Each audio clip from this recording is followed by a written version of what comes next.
Hi, welcome to Blossom into Your Greatness, our podcast today. We have a wonderful guest, Carla Coates. So we're going to be interviewing her. But before we begin, I'd like to talk with you about Wings of Love Women's Ministry, which is the sponsor of the podcast.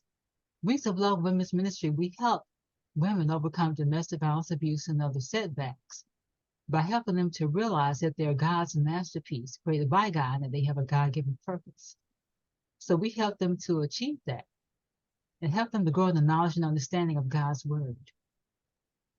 So please check out our website, Wings of Love, womensministry.org.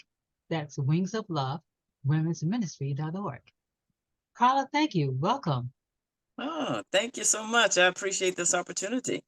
Thank you. Thank you so much. Yes. Carla is a professional leadership coach and the founder and CEO of Coates Consulting Group in Bowie, Maryland. Let's Get Down to Business is the culmination of her experience over the last 17 years, leading in the private sector and geographically distributed teams in the public sector. She and her staff earned multiple awards for outstanding performance during that time. She also received 3 meritorious awards and the Superior Civilian Service Award for exceptional initiative, total dedication, and leadership from the Chief of Naval Personnel. She holds coaching certifications from the Office of Personnel Management and the Certified Life Coach Institute. Carla's clients range from emerging leaders to senior executives, and under her guidance, CCG is dedicated to developing today's leaders for tomorrow. She lives and leads by the mantra, if you take care of the people will take care of the mission. Because she is equally committed to honoring harmony in her life, Carla enjoys traveling short and long distances with family and friends to wherever a car, train, or plane will take them. Thank you, Carla. Thank So, you. what you have a book? So, tell us about your book. What's the name of your book? The name of my book, I actually have it right here. It is Let's Get Down to Business, and it's to help leaders, brand new leaders, really just transition into their role. Oh, okay. And when did you write your first book? I started this at the end of last year, and then it progressed throughout the year, and I was retiring from the federal government. So I finished the book, I would say, this summer, and it's been available on Amazon for the last 2 weeks in the ebook format. Oh, wow. Awesome. So, are you planning on writing any more books? Yes, I feel that I have maybe about 2 more books in me. I always like to reference Miles Monroe. He always talked about, oh, you have it. Everyone has something in them to share. And I said, you know what? I do. I have 2 more books in me to share. But right now, I'm just enjoying sharing about Let's Get Down to Business. Okay, wonderful. Do you have a specific writing style? It's a combination of the 4 writing styles, but I tell you what, Carmen, I have a business coach. Her name is Natalie Fikes.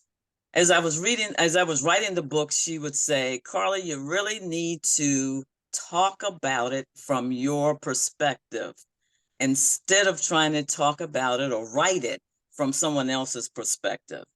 So it's me talking to a brand new manager directly. I can be a bit blunt. So it's me saying, this is what you need to do. Let's get on the path to help you out so that you're successful and that your team is successful. So instead of the normal writing pattern, even though it's, like I said, it's a combination of the 4, it's really me talking to the person. Oh, okay. Mhm. So, where do you get your information or ideas?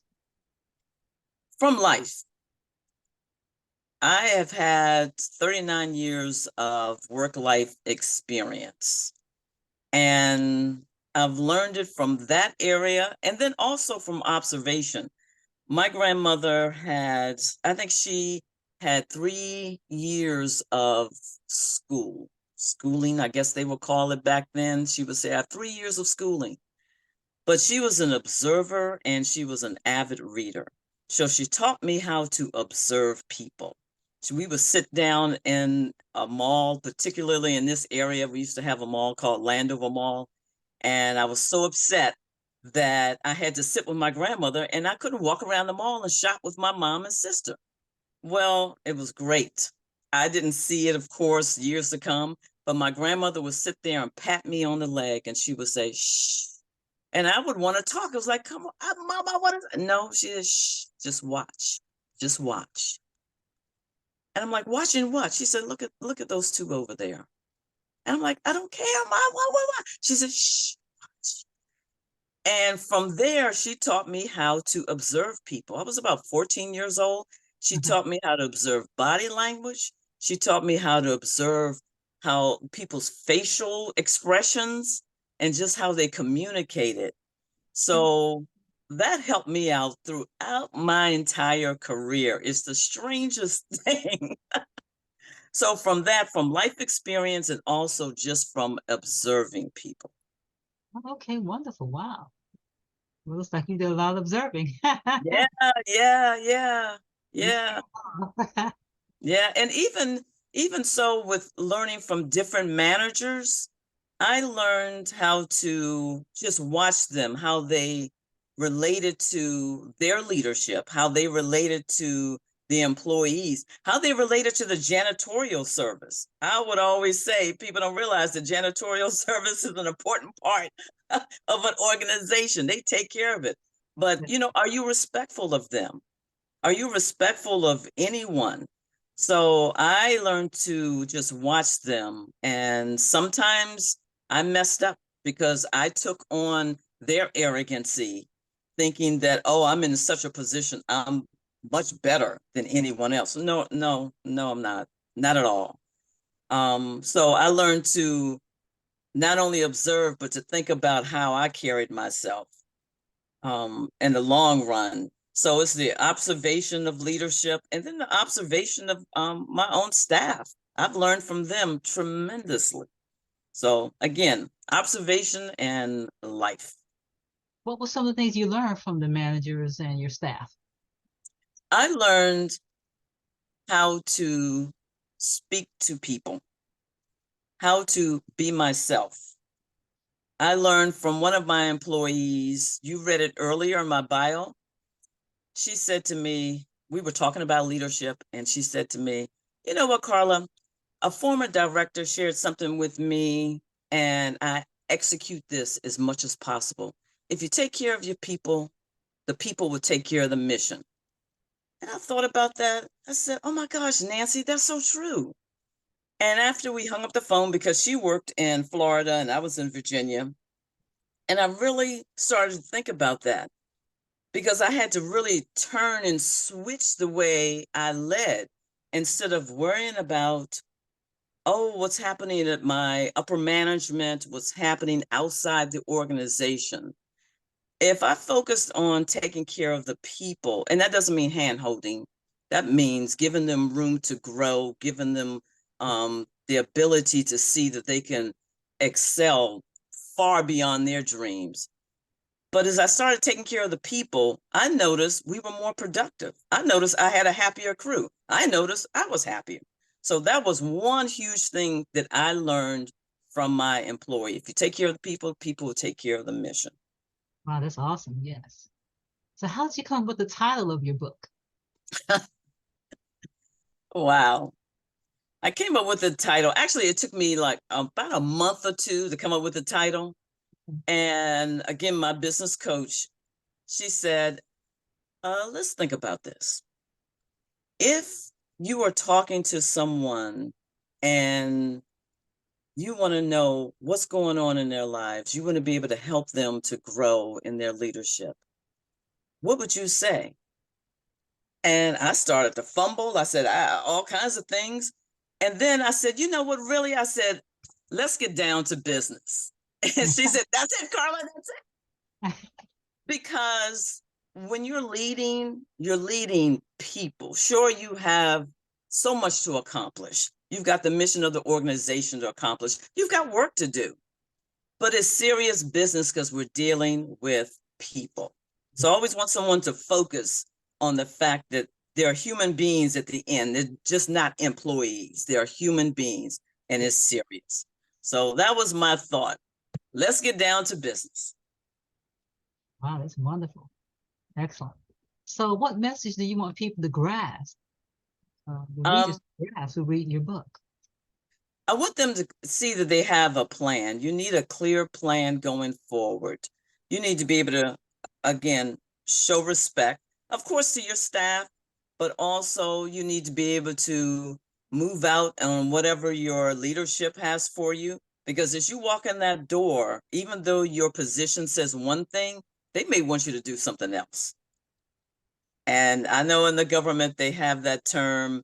I can't even remember the term now, but it just talks about that basically we can tell you to do whatever we want you to do. And folks need to understand that when you're working for someone, they can direct you to do other things. So that's one of the things we talk about, but also that clear path forward. You need to be able to have a vision on what you're going to do. Yes, absolutely. Because no one wants to walk in, say like if I'm your employee and you walk into our organization and I now work for Carmen and Carmen's all over the place. But if Carmen says, this is what we're going to do, I'm going to bring you into the vision so that we're going to work as a team. I may be the leader, but I'm the leader as part of the team. And we're all going forward and this is where we're going. Oh, gotcha, Carmen. I understand. I'm following you. I got it. Because I know what I'm supposed to do. I've got my role, and this is the vision, and this is the path we're taking as an entire team. And it could be a team of 5, 3, it could be a team of 20, 100, but everybody knows the path that we're going. And then the other thing, the ability to be able to say no. A lot of people have a hard time saying no, and their work life is all over the place. It really is. Some people feel, well, the organization has always expressed that they like for you to stay an hour or two. Did they really? Or is that something that was expressed 10 years ago and it just continued on? Whereas your family could be suffering because you're not home. Yeah. Well, you've got to make that intelligent decision to say, at the end of the day, if I'm working from home at 5 o'clock, I need to be able to shut down my laptop and be with my family. Or if I'm in the office, I need to shut down my laptop and I need to sign off for the day and tell people, have a good evening. I'll see you tomorrow. And I can go home and be with my family. Because the family, especially if you have children, that only will last for maybe less than 20 years. Well, you don't need to sit at work all that time and not spend time with your family. Yeah, So it's the ability to say no. Yes, I agree. You have to have a balance in life. Yes. You have to balance work and recreation. Absolutely. And prioritize. And a lot of people have difficulty doing that. And Absolutely. the consequences of that. Absolutely. Divorces. Will have to stay late. I mean, your supervisor, manager, leader, executive, whatever position they're in, they should be able to communicate that to you ahead of time. You will have time that, you know what, we really need to be able to spend time on this project. And then you can convey that to your family, but it's not every single day. I agree. Yes. That's a bit much. Yes. But I'm a person who can definitely say no, and I'm not interested without a problem. There you go. They need to learn from you. Thank you. So, Carla, what kinds of books or other things have influenced your life? Definitely the Bible. Wonderful. Definitely my favorite 2 Old Testament books are Joshua and Nehemiah. And based on my personality, if you read through those 2 books, you could probably see why. I kind of joked to myself that Joshua was with Israel, let's get down to business, Israel. We've got to move out, we got to take over the land. But definitely Joshua and Nehemiah. And one of the reasons why I like Joshua is because he sat under Moses for years. and he was a follower. He was very quiet. We don't hear too much about him. He was very, except for around, I think it was Numbers 13, but we don't hear too much about him. But he sat there and he was a follower. So I always thought that you have to be an excellent follower before you can be a strong leader, because you need to be able to take direction before you give it. You need to see what it looks like. So I always enjoyed Joshua, and even when he messed up, he had to go back to God. Yeah. So I enjoy them. And then also there's a small book. I actually have it right here because I keep it nearby. It's called The Art of Leadership by J. Donald Walters. Okay.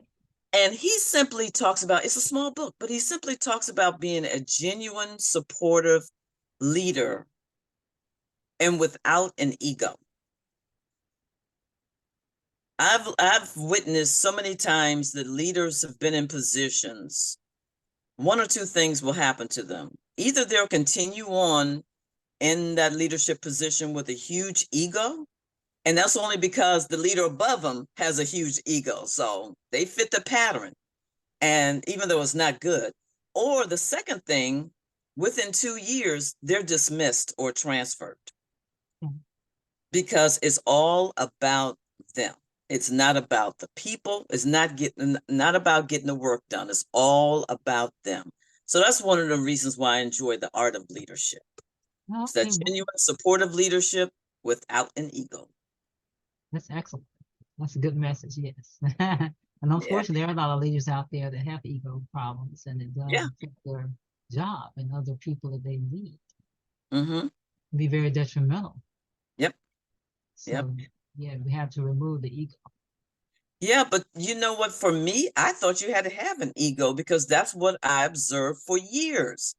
So at times, years ago, I would have an ego. I thought, I'm Carla. I'm so wonderful. No, you're not. You're not any more wonderful than your employee. Then I'll bring up the janitorial service. You're still on the same level because the janitorial service, they're part of the organization. They're part of the team too. So we just have different responsibilities in leadership. It took me a few years to learn that, you know what, this ego, no, it has no place in the workplace. Yeah, no one is better than another person. Not at all. Created equal by God. Yes, absolutely. We just have a different role. That's it. That's right. Yes, God's given us different gifts and talents. Yep. And even I remember we used to have a gentleman who owned the janitorial service, and some of us would stop and talk to him. He had prior military service, and he was just so pleasant. But when he went back to work, he and his staff, they were so focused with providing a clean organization, clean bathrooms and everything. And I just thought, wow, that was just beautiful to see. Very personable, but he was very focused on doing his job. Okay, wonderful, excellent. And you mentioned you have a business coach. Are there other mentors in your life that you want to talk about and share? Yes, I always say my first mentor is God. And I'll go back to Joshua. When I was about 25 years old, I was a bill collector, and I did not feel I had any skills at all. I was miserable. I had friends and family who were supportive, but at the same time, I just had that aloneness, not loneliness, but I'm just alone in thinking that I'm a loser and that I have nothing to give. So I would sit in the parking lot of my office and eat my lunch, and I was just thinking, Carla, you just got to get out of this. But I started reading the book of Joshua, and one of my favorite parts of it is at the very beginning. Let me see if I can remember the scripture. No man will stand before you all the days of your life. As I was with Moses, so will I be with you. I will not leave you nor forsake you. So that very end, I think it's verse 5. At the very end was that I will not leave you nor forsake you. And I thought, wow, God's gonna be with me. at some point things will change. It may not be the next 5 minutes or the next year, but some point things will change because he's not going to leave me or forsake me. He's not going to let me go. So I would say absolutely God. And then I have my pastor. I speak about him in the book because I learned to say no because of him. We had a school church or church school, however you phrase it. And I would watch him. Told you I'm a big observer for my grandmother. I would watch him say no to the children. And I thought, how could you say no to the children? Give them everything they need. And he would gently say no. And that's all. I'm thinking, okay, if you're going to say no, give them more. All this is going into my head. He never knew this. But he would just say no, no. And I thought, wow. So I had some mentors that I actually observed without them saying things to me. I had another one, her name was Dr. Cotton. She was the first one who talked about leadership in the workplace to me. And she would see people and she would just start talking, you know, that's not how you carry yourself. That's not how you lead people. And I would sit there and say, well, what do you mean? What are you talking about this leadership stuff? I didn't know. So she would just start talking out loud, but it wasn't just to me. It was, you know, somebody else if we were in a group talking about work. So I just observed her and how she carried herself, how she responded to different people, how she challenged herself, and just how she thought about the future. That's another thing I learned from her. You know, you need to think about the future and just not what's happening today, because the future will be different, far different than today. So I would say my mentor, definitely God, my pastor, and Dr. Cotton. But again, it's not with them telling me what to do. It's me observing and having conversations with them. Okay, that's awesome. That's wonderful. That's excellent. So who's your favorite author and what is it that really strikes you about their work? John Maxwell. Okay. I really like John Maxwell. He has the same standard throughout all of his books. He talks about that leadership is influence. What strikes me about him is that no matter which book I pick up, that you know, from him that he's written, it always speaks to me right where I am. There's a particular book about time that he says every leader needs time. And I'm thinking, well, what do you mean about time? Well, you need to put time on your calendar, 30 minutes of time, maybe 15 minutes of time, because you need to think. That's the focus of it. You need time to think. And I was so used to work, work, work, work, work, work. He basically stopped me in my tracks in his book and said, Carla, you need time to think. You need to think about how you're going to respond to this employee, how you're going to respond to your leader, what your organization looks like in 1 year or 5 years. What does your life look like after retirement? You need time to think. So he always gets me right where I am. That's wonderful. Excellent, excellent. Do you have any advice you'd like to share with our listening audience? I would say if you're writing a book, write it from your heart. Write you. That's one of the things my business coach, as I said earlier, she really helped me with. And it became easier. So write what you have to share. Write from your skill level. And never think that, oh, someone won't listen. Of course, they will listen. You have Absolutely. something to share. Yes. Wow, that's And don't give up in the process either. Because I have to admit, there were times I just thought, my book, I'm just kind of, no. I had to have a little talk with myself and say, Carla, get your act together. You're going to finish this book. So don't give up. Stay it to the end. Have a support system too. Have 1 or 2 or 3 or 5 people who will support you, but don't give up. right.